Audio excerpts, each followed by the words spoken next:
नमस्कार दोस्तों, स्वागत है आप सभी का विजडम पॉइंट पर।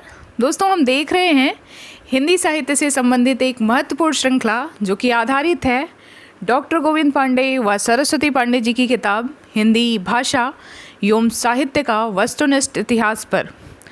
दोस्तों, ये वीडियोज़ आपके आगामी UP TGT PGT, assistant professor, LT grade, UGC net आदि परीक्षाओं की दृष्टि से बहुत ही उपयोगी हैं।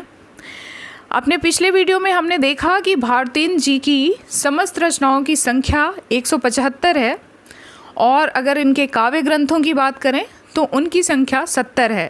और पिछले वीडियो में हमने देखा इनकी 70 काव्य ग्रंथ रचनाओं को।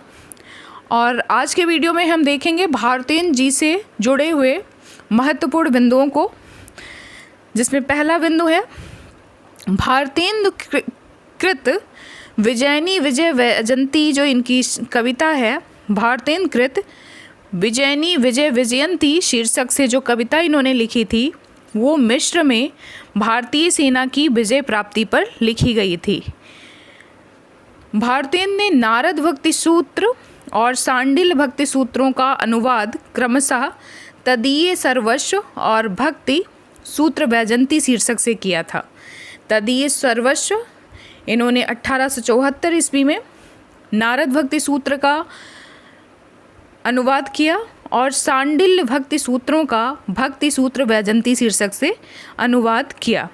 अगला महत्वपूर्ण पॉइंट है भारतेंदु हरिश्चंद्र जी ने पैरोडी, स्यापा, गाली, लावनी आदि शैलीगत रूपों में कविताएं लिखी हैं जो कि निम्नांकित हैं। इनकी कविताओं को देखते हैं और इनके कविताओं की जो शैली है उसको देखते हैं। इनकी एक कविता है बंदर सभा, जिसको इन्होंने पैरोडी शैली में लिखा है। उर्दू का स्यापा, इसका नाम है स्यापा शैली। समधिन मधुमास जो कि गाली विधा में लिखी गई है, गाली शैली में लिखी गई हैं। आमतौर पे शादियों में गाली गाई जाती है ना, पूर्वांचल में या और जगहों पे भी गाली शुभ माना जाता है। शादी ब्याह या अन्य चीज़ों में गाली एक तरीके से नाम ज़रूर गाली है, लेकिन ये मिठास भरे गीत होते हैं और इसमें कुछ रिश्तों को शामिल करके गाली बनाई जाती है और गाते हैं। तो इन्होंने समधिन मधुमास को गाली शैली में लिखा है। नए ज़माने की मुकरी को मुकरी शैली में लिखा है। प्रात समीरन जो इनका एक काव्य रचना है, इनकी काव्य प्रातः समीरन, इसको इन्होंने प्यार शैली में लिखा है। वर्षा विनोद इनकी एक रचना है जिसको इन्होंने लावनी शैली में लिखा है। रानी छदम लीला, तन्मय लीला, देवी छदम लीला, इसको इन्होंने प्रबंध गीत शैली में लिखा है। रानी छदम लीला, तन्मय लीला और देवी छदम लीला को इन्होंने प्रबंध गीत शैली में लिखा है। और विजयनी विजय वैजयंती और हिंदी भाषा को इन्होंने निबंध काव्य के रूप में लिखा है। तो इन्होंने बहुत सारी विधाओं में अपना काव्य संग्रह लिखा है। भारतेंदु हरिश्चंद्र जी ने फूलों का गुच्छा कविता खड़ी बोली में लिखा है। अगर हम देखें और इनकी रचनाएं जो हैं वो ब्रज भाषा में हैं। और अगर पूछा जाए कि इनकी पहली हिंदी कविता कौन सी है तो उसका नाम है फूलों का गुच्छा। भारतेंदु हरिश्चंद्र जी ने फूलों का गुच्छा जो इनकी कविता है उसको इन्होंने खड़ी बोली में लिखा है। अब हम देखेंगे भारतेंदु मंडल के अन्य कवियों को और उनकी रचनाओं। भारतेंदु जी के बाद में दूसरा नाम आता है बद्री नारायण चौधरी जी का, जिनको प्रेमघन की उपाधि दी गई, जिन्होंने अपने नाम के साथ में प्रेमघन उपनाम भी जोड़ा। इनका जन्म हुआ था 1855 ईस्वी में और इनकी मृत्यु होती है 1923 ईस्वी में। अगर इनके काव्य संग्रह की हम बात करें, काव्य रचनाओं की बात करें, तो इन्होंने जीर्ण जनपद, जिसको दूरदशा दत्तापुर कहा जाता है, जीर्ण जनपद, आनंद अरुणोदय, हार्दिक हर्ष, मयंक महिमा, अलौकिक लीला, वर्षा बिंदु। हमने देखा कि वर्षा विनोद जो कि रचना है हरिश्चंद्र जी की, भारतेंदु हरिश्चंद्र जी की, और वर्षा बिंदु जो कि बद्री नारायण चौधरी जी की रचना है। लालित्य लहरी, व्रजचंद पंचक और शौर्य स्रोत, ये रचनाएं हैं बद्री नारायण चौधरी प्रेमघन जी की। अगले जो रचनाकार हैं उनका नाम है प्रताप नारायण मिश्र जी। ये बद्री नारायण चौधरी जी से 1 साल छोटे हैं और इनका जन्म होता है 1856 ईस्वी में। इनकी मृत्यु होती है 1894 ईस्वी में। इनके जो काव्य संग्रह हैं उनका नाम है प्रेम पुष्पावली, मन की लहर, लोकोक्ति शतक, तृप्यंताम, श्रृंगार विलास और हर गंगा। तो ये रचनाएं थी प्रताप नारायण मिश्र जी की। अगले रचनाकार हैं ठाकुर जगमोहन सिंह जी, जो कि भारतीय मंडल के कवि माने जाते हैं। इनका जन्म हुआ था 1857 ईस्वी में और इनकी मृत्यु होती है 1899 ईस्वी में। इनके काव्य संग्रह हैं प्रेम संपत्ति लता, श्याम लता, श्यामा सरोजनी और देवयानी। अगले रचनाकार हैं अंबिका दत्त व्यास जी, जिनका जन्म हुआ था 1858 ईस्वी में और इनकी मृत्यु होती है 1900 ईस्वी में। इन्होंने पावस पचासा, सुख अभी सतसई और हो होरी शीर्षक से काव्य रचनाएं की। भारतीय मंडल के अंतिम कवि हैं राधा कृष्ण दास जी, जिनका जन्म हुआ था 1865 ईस्वी में और इनकी मृत्यु होती है 1907 ईस्वी में। इन्होंने भारत 12 मासा और देश दशा शीर्षक से कविता लिखी। बद्री नारायण चौधरी प्रेमघन जी उर्दू में अब्र नाम से कविताएं लिखते थे। अब्र उपनाम लगाते थे अपने नाम के आगे और उर्दू में कविताएं लिखते थे। प्रेमघन जी की समस्त कृतियों का संकलन प्रेमघन सर्वस्व शीर्षक से किया गया है। इनकी जो रचनाएं हैं, काव्य रचनाएं, उसका एक जगह संकलन किया गया है और उसको शीर्षक दिया गया है प्रेमघन सर्वस्व। प्रेमघन ने बेलायत में दादा भाई नौरोजी जी को, जो उस टाइम पे अंग्रेज़ों का शासन था, और दादा भाई नौरोजी जी को विलायत मतलब विदेश में काला, अंग्रेज़ों ने उनको काला कहा था और उनको काला कहे जाने पे इन्होंने क्षोभपूर्ण कविताएं लिखी थी। उसके विरोध में इन्होंने कविताएं लिखी थी जब अंग्रेज़ों ने दादा भाई नौरोजी को विदेश में काला कहा था। प्रेमघन जी की कविताओं में यतिभंग प्रायः मिलता है। इन्होंने मयंक महिमा की रचना खड़ी बोली में की है। इनकी रचना है क्योंकि उस टाइम सामान्यतः ब्रज भाषा में रचनाएं होती थी और कुछ रचनाएं कुछ कवि जो है हिंदी भाषा में करने लगे थे। तो प्रेमघन जी की जो मयंक महिमा है रचना, उसकी रचना इन्होंने खड़ी बोली में की थी। प्रताप नारायण मिश्र जी की प्रतिनिधि कविताओं को प्रताप लहरी शीर्षक से संकलित किया गया है। जिस प्रकार से प्रेमघन सर्वस्व के नाम से प्रेमघन जी की कविताओं को संकलित किया गया, वैसे ही प्रताप नारायण मिश्र जी की प्रतिनिधि कविताओं को प्रताप लहरी शीर्षक से संकलित किया गया। प्रताप नारायण मिश्र जी ने हर गंगा, तृप्यंताम, बुढ़ापा और हिंदी की हिमाकत शीर्षक से महत्वपूर्ण कविताएं लिखी थी। इनकी महत्वपूर्ण कविताएं हैं हरगंगा, तृप्यंताम, बुढ़ापा और हिंदी की हिमायत। ठाकुर जगमोहन सिंह ने श्रृंगार और प्रकृति सौंदर्य परक कविताओं की रचना की।